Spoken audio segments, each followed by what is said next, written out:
Hi everyone, I'm Rob from Simply Business Consulting and Simply Growth Engine. Just wanted to share some stuff with you which I thought you might find useful. And this is around, I get asked this question like tons, and that is about how do you get virtual assistants that are really good, don't cost a fortune, and obviously you don't have the problems with English um, and reliability and cost. So I'll share with you. I mean, I've been doing this for a long time now, so I'll share with you some of the tips I can give you on how to do this quickly, efficiently, and for the least amount of money. So if we use Filipino workers, and the reason behind that is we've tried all different people around the world. We found that Filipinos speak really good English. They're very well educated. They've got the skill sets we're looking for. They're reliable and lots of other reasons. But we've just found them to prove to be the best value and the most reliable we could find. Now, when we first started out doing this, well, I started out doing this, I got it all wrong. It took me weeks to sort out. I had no clue because no one told me what to do. I was like just working it out. So I trial and error found a system that works to recruit good people. I'll just share that with you now to hopefully save you a bunch of time and money. So the job site you want to use, which you may or may not have heard of, is onlinejobs.bh. It's the one I'm on right now. It's about 60 quid, I think. I can't remember if it's in dollars, but it's about £60 equivalent to have an account. It's month by month. So you can literally just use it for a month and then cancel your subscription. So you can get all your people, if you're doing a one-off recruitment, for 60 quid. The way it works is you obviously have to apply, open an account, upgrade it so that you pay the fee, and then you can create a job post. It's a bit like Indeed, but for the Philippines. So this is what all the Filipinos, well, decent ones I find, use this site to register and look for work. So when you want to post a job, there's a big button there, post a job, and you've got to just fill it in like you would do for Indeed or any other job site in the UK or around the world. What type of work is it? Full time, part time, the salary that you're paying, the amount of hours you're looking to have someone working for you, and part time's good. Some of them work part time for you, depending on your budget and your requirements.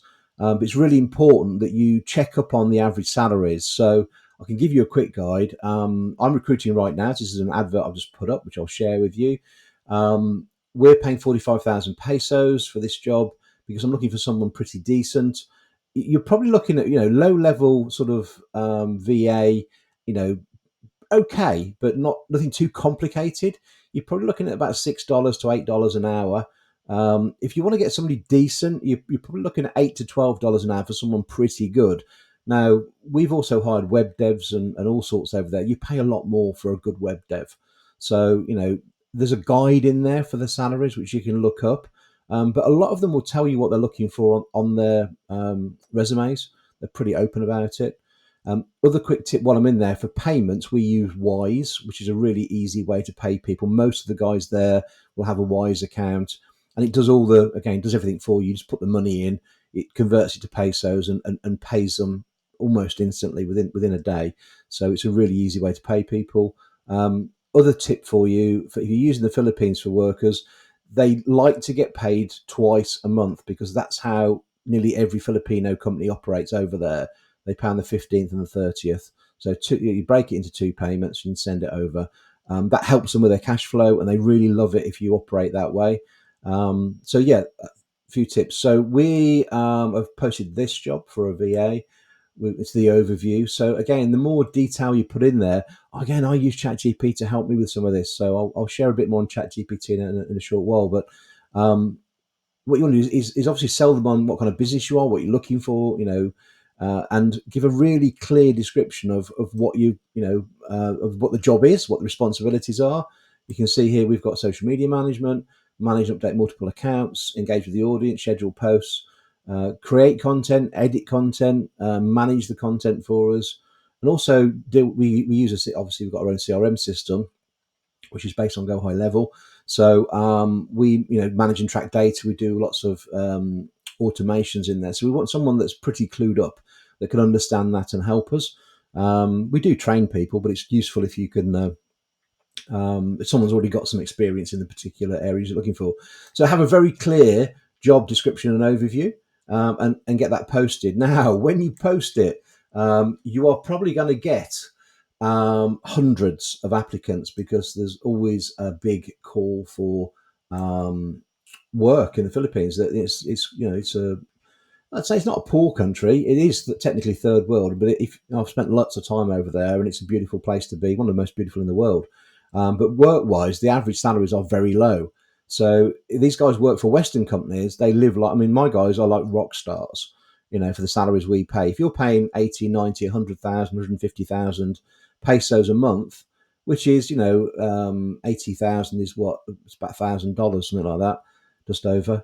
Not a lot of money, but that over there, it's rock star money. I mean, they live really well. So they all want to work for Western companies, well, good Western companies. So bear that in mind. And if you get good people, look after them and make sure that you do increase their salary. You do give them bonuses when you do well as a business because they're helping you. So just some little tips from me. So get your job on there, get your applications. They'll come through the portal. You get like a gazillion messages. I suggest you just ask them to summarize those once a day for you rather than getting them as they come in, because your inbox will be absolutely full of applicants, which I'm sure you're aware of, or have a separate email that you just use for recruitment, even better. So yeah, do that. Get the applicants in. Now, what I do with this, I ask them all to provide because not all of them do, but I ask them all to provide a resume / CV so that in a format I can download. So it's probably on a Google Drive, but I can download them because when I get all of these CVs in, what I actually do is save them all into a folder. Then I drop them into ChatGPT with a prompt and get ChatGPT to actually do the initial assessment for me. It saves me tons of time. So I'm going to jump onto another screen and just pause this for a second, and I'm going to show you how I do that in ChatGPT because it will save you so much time, and it does a really good job. So bear with me. Okay, so I'm now in ChatGPT. I'm just going to share with you what I've done. So I've dropped, you see the little paperclip there. You can select all of the files in your folder and drop them all into the prompt. I use the paid version of ChatGPT. I've got the business version. It keeps all your stuff private, so it's your own space. It doesn't get shared out. It's confidential, and it's worth spending. I think it's £60 a month. It's worth the money. So again, recommend that if not. And you can brand it all up and give your staff access as well. So drop all the CVs in, all the resumes in, and then I've put a prompt in. So here is my my prompt. Act as a recruitment manager. Your job is to recruit a new virtual assistant for my business. Here is the job description overview. And then I've literally just put it in question in the speech marks. So it knows this is the start and finish of that particular information. So I've literally cut and paste the job description from onlinejobs.bh into ChatGPT. And if you see, that's all of the description there. And then at the end of that, I've added, please review the attached resumes to find the best 5 applicants to shortlist and arrange interviews. Provide a table format with your selection and briefly explain why you selected the candidate. It's very important that the candidates have at least 70% of the skills identified in the job description. So run that prompt, and this is what it comes up with. So here is the table with the 5 best, according to ChatGPT, the 5 best applicants. And do you know what? Have a look. It's pretty good. So Abigail, key skills, social media management, CRM, content creation, lead generation, market research, AI tool utilization, all things we really need in our business, and proven experience in, as a virtual assistant working in these roles. So, and they've given the reason, Abigail has strong experience in social media management, market research, and CRM, all of which align well with jobs requirements. Knowledge of AI tools is bonus, so background in lead generation will enhance efficiency in client acquisition and marketing efforts. So literally that took seconds to, well, maybe a couple of minutes to do, and I've got 5 applicants. So what I would then do, once I've got my top 5 or top 10, depending on how you want to operate, I would reach out to all of these online through the portal, through onlinejobs.bh, and I send them all a message and say, look, I'd love to, I'd love you. Thanks for your application. Love your resume. It sounds like you're a really good fit. What I'd like to do is have you have an interview with you on Zoom. Can you, send me a diary link, or here's my diary link. Can you book in with me? And then I book a meeting with them and I ask them a bunch of questions, which I'm sure you've done this before if you've been recruiting. If you want help with that, just reach out to me, drop a comment in below, or send me a message. and I'll send you what I ask my applicants, just to give you some guidance if you need it. And if the interview goes well, at the end of that, I will give them a task, and I'll say, look, here's a task. I'll give them a deadline and say, look, I need that done by this date.